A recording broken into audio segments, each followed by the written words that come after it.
पहलगाम में जो हाल में बहुत दुखद घटना घटी, 27-28 हमारे हिंदू भाइयों को धर्म पूछ कर कलमा पढ़ा कर उनको आइडेंटिटी करके मारा, ये बहुत सोचनीय बात है, बहुत गंभीर बात है।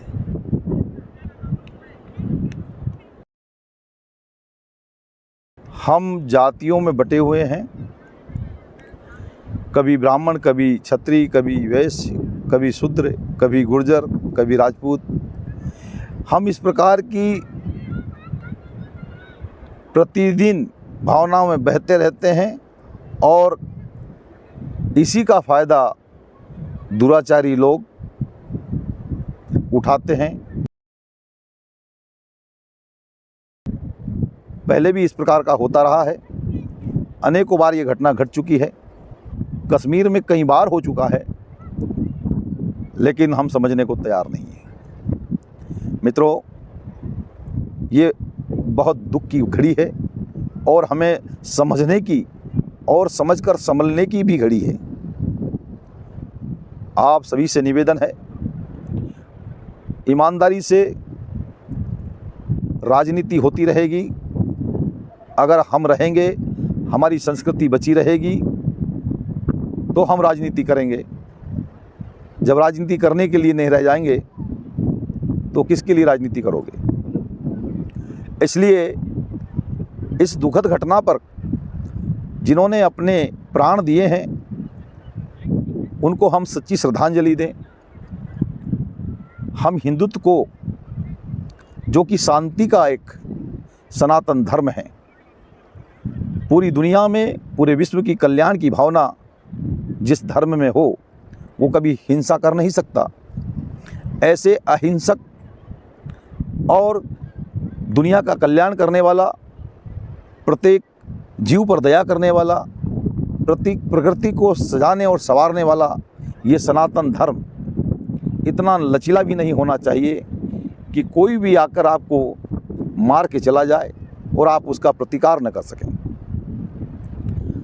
एक समय था जब पूरी दुनिया में सनातन हुआ करता था और बहुत से लोगों को तो अभी कुछ वर्ष पहले तक भी ये मालूम है कि हम पाकिस्तान, बांग्लादेश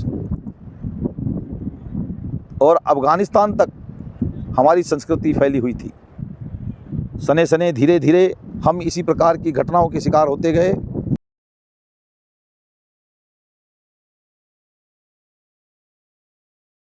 और हम वहाँ से पलायन होते गए, हम मार दिए गए और अब मात्र एक भारत देश बचा हुआ है, उसमें भी हम असुरक्षित महसूस कर रहे हैं।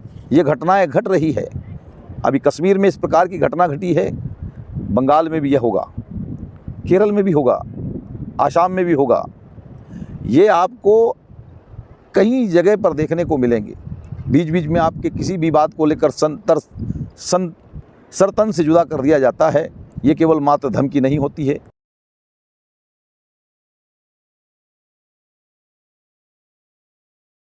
वो कर देते हैं, वो अंजाम भुगतने को भी तैयार रहते हैं, लेकिन वो अपनी कट्टरता से बाज नहीं आते। पूरी दुनिया उनसे परेशान है, वो पूरी दुनिया से परेशान है। और ऐसा नहीं कि पूरी दुनिया में इस्लाम हो जाएंगे तो वो सुख चैन से रहेंगे, नहीं रहेंगे। अफ़गानिस्तान पूर्णतः एक इस्लामिक देश है, लेकिन आज भी गधों पर ही भ्रमण करते हैं। वो उनकी स्थिति चाहे जो हो, बद से बदतर हो, पूरा धर्म समाप्त हो जाए, केवल एकमात्र इस्लाम धर्म रहेगा, तो भी उसमें 52 से 53 फिरके रहेंगे, एक दूसरे को मारेंगे, काटेंगे, लेकिन वो भी वहाँ ठीक नहीं रह पाएंगे। इसलिए आप अपने दिल और दिमाग से निकाल दीजिए कि भाईचारा बना रहेगा। जब तक हिंदुत्व है तब तक भाईचारा है, तब तक सनातन है, तब तक हम एक देश और भिन्न संस्कृतियों की कल्पना कर सकते हैं। ये बहुत हो चुका है, इसे अब बंद करना चाहिए और हमें सभी समाजों को मिलकर एक रहना चाहिए। कुछ दिन पहले बाबा साहेब आम्बेडकर की जयंती पर भी मेरा यही उद्बोधन था कि हम सब मिलकर एक रहें और नेक रहें, एक शक्तिशाली बने। कोई दुराचारी हम पर आक्रमण ना कर पाए। ये इन हमारे 28 भाइयों की जो श्रद्धांजलि होगी उनके शहीद दिवस पर, आज शहीद उनका हो गया, शहीद दिवस ही बोलेंगे, क्योंकि उन्होंने इसी प्रकार की गलतफहमियों में ही आकर अपने को कुर्बान कर दिया।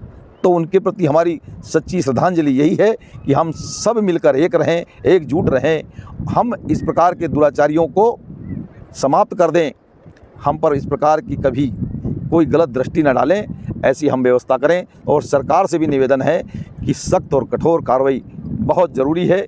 हम केवल चेतावनी देकर छोड़ देंगे, ये अच्छा नहीं है।